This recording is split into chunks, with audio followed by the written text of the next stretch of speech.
Sonic Advance involves the 4 characters trying to stop Dr. Robotnik from using the 7 Chaos Emeralds to try and take over the world. This game was Sonic's debut onto the Game Boy Advance and made a great first impression. The game was developed by Dimp's company, who later went on to create Sonic Advance 2 and Sonic Advance 3. As for the plot in the game, it's extremely basic, and I have no problem with that. Don't get me wrong, I don't mind having an in-depth story as long as it's done right. But a simple plot is what the original Sonic the Hedgehog games had, and are exactly what I want in a Sonic game. Having a similar gameplay style to Sonic 3, they've added a new character with each sequel, and to me, Sonic Advance feels like the real Sonic the Hedgehog 4. But on to the gameplay.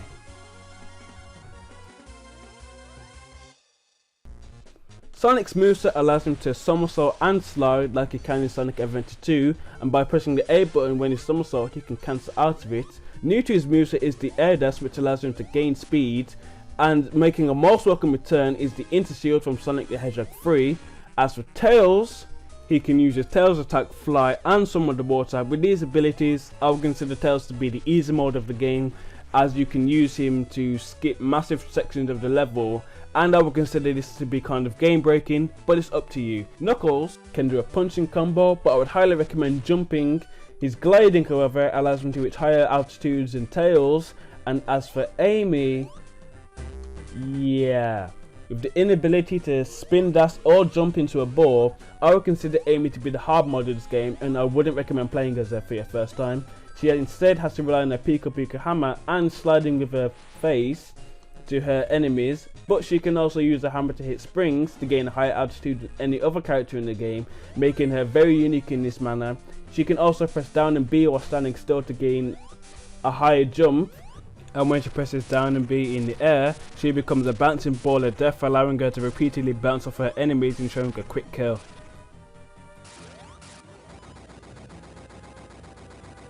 Sonic and Amy can also grind. It's not really useful in this game, but it will come into play later in the series.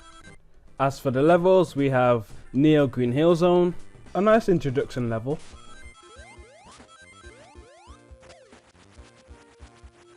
Secret Base Zone, filled with zip lines, spikes, and those annoying mole enemies. God, I hate those. Casino Paradise Zone, filled with a range of colours, springs and bumpers. I can kind of see where they got the idea from for Tropical Resort in Sonic colours.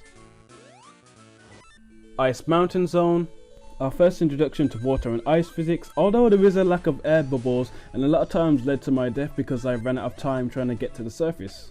Angel Island Zone, I love the music in this zone. It's some of the best music in the game in my opinion.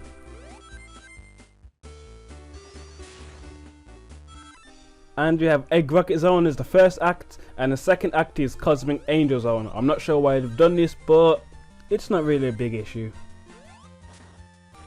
Really quick, does anyone else have a problem with this area, or is it just me? I can never seem to get on that platform up there. Every time I hit the spring, I always seem to be 1 second too late, and by the time I finally do get up there, I still somehow manage to screw it up. Okay, I'm up there. Now I can just need to get to the other platform and no! Oh, damn it! Oh, god damn it! Oh, god. As for the boss fights in this game, they're all just you fighting against Eggman in a machine with a predictable pattern. Nothing I haven't seen it before. It worked in the classic games, it works here now, so no problem there. Although the music can be kind of repetitive, and it did get on my nerves by the time we got to the third boss fight. Although once we get to our boss fight against Knuckles, we have some fresh music, and since Tails never dies, we can use his body as a meat shield when Knuckles decides to fire his rockets at us. Sorry Tails. The final zone in the game has us fight against Eggman in a shaky platform that can work with or against us, as we need to hit Eggman on top of the head. It can be really annoying boss fight, but once we've done that, we are then treated to one final zone, which wouldn't really be considered a zone. It just involves us fighting against Eggman in past boss fights from Sonic 1 and Sonic 2. But once we got that out of the way, we have to fight this guy. Oh, this guy. I hate this guy so much. Never have I been hit so much for trying to kill one boss fight. I mean, look at this. It's just ridiculous. Ugh. It's sneaky. You never know what he's going to do. But once he's defeated, our character then decides to fall out of a space by jumping out of a plane. We're not really given any explanation for this. I just have to assume that the base was blown up after we defeated Eggman, because that would be the only explanation reason why our character would jump from space to Earth with no possible way of getting down there safely, it's only a coincidence that Sonic or Tails would save you when you were landing down. But our character thanks Sonic or Tails and then decides to jump at the screen and thanks you for playing.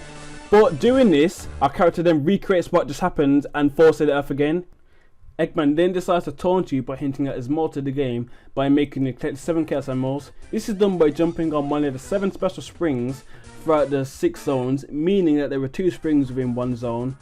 Special stages just involve you collecting a certain amount of rings before you fall to the end of the pipe, I would call it.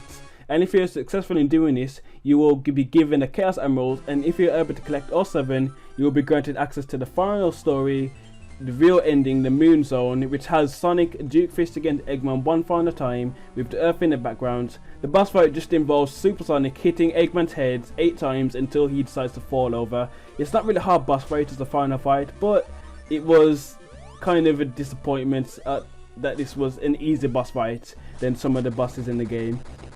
Once that is said and done, you then treat it to Amy, Tails and Knuckles looking up at the moon. Tails goes in search of Sonic, and once Sonic finds him, he then congratulates you for playing the game. Congratulations, you have now finished Sonic Advance for the Game Boy.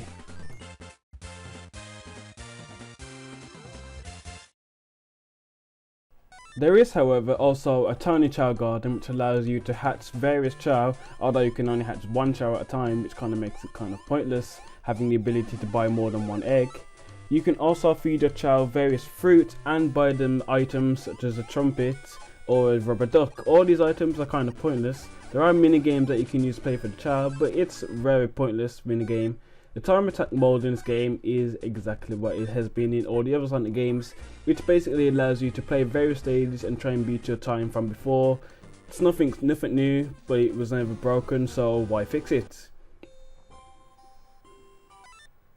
As for the verses, yeah. Moving on.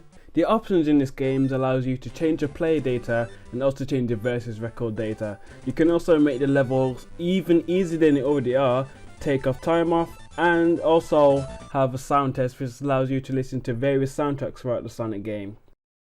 So as an overall, Sonic Advance is a great game. As a kid I loved playing it, and it was my first game on the Game Boy, and even today for this review when I picked it up again, I loved every minute of it, and to be honest I couldn't put the game down. I just had to complete it all again. I started the game for this review and I pretty much completed the whole game in less than a day. I love playing every minute of it. It's a great 2D side-scrolling game, and if you haven't played it already, do yourself a favour and try and find this game somewhere and make sure you play it. For those of you that are watching, I hope you're having a fantastic day, and I'll see you guys later.